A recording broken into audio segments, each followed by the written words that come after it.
Vous en voulez encore? Il y en aura encore. Alors, ce qu'il faut savoir, c'est que quand j'étais avec mon ex, hem, c'était quelqu'un qui était tellement, putain, franchement, vous n'avez pas idée de comment il était, OK?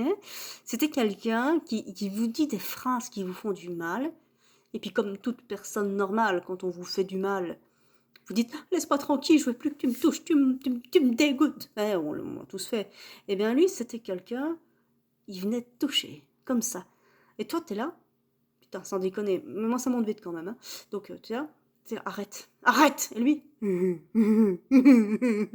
c'est des trucs, c'est terrible, ça bouffe, ça bouffe. En fait, la chose la plus saine à faire à ce moment-là, c'est de lui foutre la trempe de sa vie, quoi.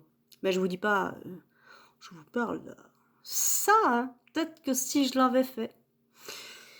Mais je ne l'ai jamais fait malheureusement. Donc en fait, une fois, on est allé se balader, dans les bois, puisque en plus un de ses hobbies favoris, c'était les balades. Moi, j'aimais bien aller me balader au bois dans les bois, donc moi, j'aime bien d'aller cueillir les champignons, donc finalement, c'était un truc sur lequel on s'accordait bien. Et à un moment donné, on était sur, le bord de la route, on quittait les bois et j'ai mal au ventre. Mais un truc, j'ai jamais eu mal comme ça, je comprends pas ce qui se passe et je suis là, je dis: «Oh putain!» et obligée de m'arrêter, ça fait tellement mal, je m'agenouille sur le sol. Continue, lui, il en a rien à secouer, hein. Moi, j'ai ma viande sur le sol en train de crever ma race, et lui, il trace sa vie comme si de rien n'était. Et là, je suis là, attends, j'ai mal! Et franchement, je vous garantis, j'avais super mal, quoi, hein. Et là, je l'entends, pfff, parce que lui, ce qu'il faut savoir, c'est que ce mec-là, pfff, pfff, parce que pendant les actes sexuels, si on peut dire qu'il y en avait, parce que c'est... En fait, comment est-ce que je peux expliquer ça? Les actes sexuels avec ce mec-là, je pense que sur un point de vue méthodique et théorique, on pourrait appeler ça un acte sexuel, mais sur un plan sensoriel et émotionnel, ça s'appelle, il y a pas de nom. Il faudrait peut-être en inventer un, mais il y a pas de parce que le gars, ouais, même quand il est il souffle. Non, je vous raconte pas, c'est le top, hein. C'est super excitant ça, hein. Et là, bon, même sur le bas de la route, quand je suis en train de crever, je suis là: «Ah putain, j'ai mal!» Et en fait, j'ai découvert à ce moment-là que j'avais le syndrome du côlon irritable. Parce que je suis allée chez le médecin, mais j'avais mal, des spasmes et tout. Et le médecin me dit: «C'est syndrome du côlon irritable». Je dis: «Comment j'ai fait pour avoir ça, moi?» Et elle me dit: «Généralement, c'est chez les gens nerveux».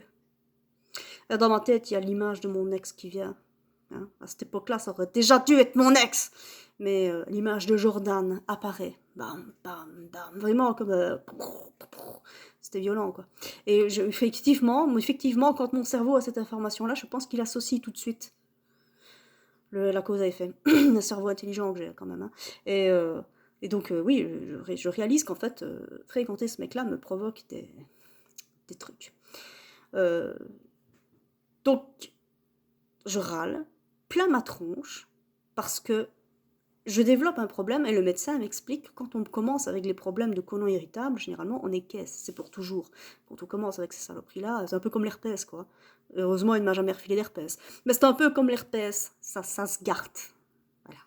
Voilà. Mais lui, il n'a jamais rien, lui, forcément. Sa vie est nickel, hein, ce gars-là, hein. Il fait chier celle des autres. Mais...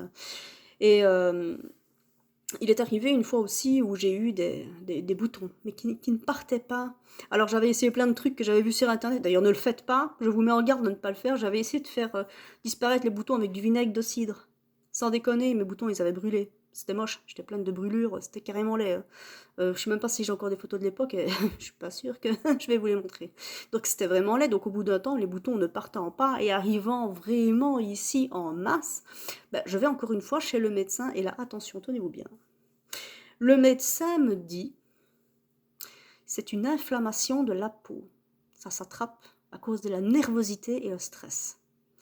Apparemment, c'est quelque chose qui est chronique aussi. Quand on commence avec ce genre de merde, on ne s'en débarrasse pas. Donc, antibiotiques, la totale. Attention, c'est laid, hein, c'est laid, hein. Donc, je commence. Ce gars-là était tellement... Hein, que je commence, mon corps finit par manifester l'envie de... Mais putain, plaque-le!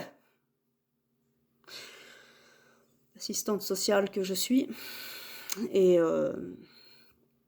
Et voilà, donc je souffre en silence. Lui, il n'a aucun problème de culpabilité face à ça, parce que bon, je suis pas spécialement à cheval sur mon physique, mais quand même, ressembler à un clavier d'ordinateur qui a cramé, merci quoi, hein, c'est pas. Donc voilà. Donc, c'était extrêmement, extrêmement dérangeant. Et c'était quelqu'un qui aimait bien vraiment venir vous faire chier dans le plus profond. En fait, c'est un gars, vous lui racontez quelque chose de personnel, il va l'écouter genre l'air de rien, vous pensez peut-être même qu'il n'a pas entendu. Et puis un jour, il vient et crac. Vous voyez? Putain. Et ça, hein, voilà, des boutons. Des boutons, putain. Par contre, quand j'ai terminé ma relation avec ce personnage, comme je suis gentille, quand j'ai eu terminé ma relation avec ce personnage, eh bien, je n'ai jamais eu plus le syndrome du côlon irritable et je n'ai jamais eu plus d'inflammation de la peau. Pour des choses qui étaient chroniques, ce n'est jamais revenu. Je me suis débarrassée de la source du problème et je me suis débarrassée de la maladie par la même occasion.